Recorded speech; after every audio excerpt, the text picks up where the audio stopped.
In recent years, more and more people have become worried about the growing lack of natural resources. There has also been an increasing awareness of the environmental damage caused by burning fossil fuels. This, for example, is now believed to result in a rise in the temperature of the Earth, as the level of carbon dioxide in the air increases. These problems have forced society to look for different forms of energy. One of the most promising of these is the fuel cell. Fuel cells are an efficient, non-polluting power source. They produce no noise and have no moving parts. In the last few years, fuel cells have been put in hospitals and schools, and many auto companies are now designing prototype fuel cell-powered cars. Despite their modern, high-tech appearance, fuel cells have actually been known to science for more than 150 years.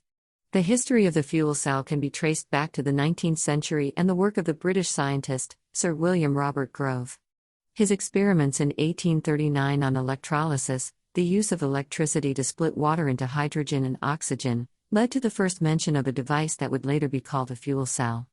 Grove discovered that by putting the ends of two platinum electrodes into a container of sulfuric acid and the other ends into sealed containers of oxygen and hydrogen, electricity could be produced. In addition, he found that the only waste product from this was normal water. This meant that the production of electricity would not be harmful to the environment. While the concept of fuel cells has been known for over 150 years, the first practical fuel cells were developed for the NASA space program in the 1960s.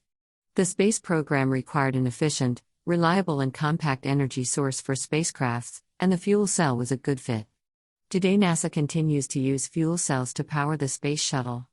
Unfortunately, the main problem with developing fuel cells for cars and the home is the high cost of manufacturing the devices.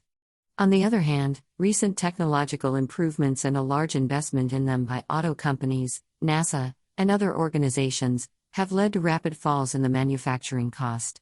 It is now expected that fuel cells will have practical applications for producing power in our daily lives within the next few years.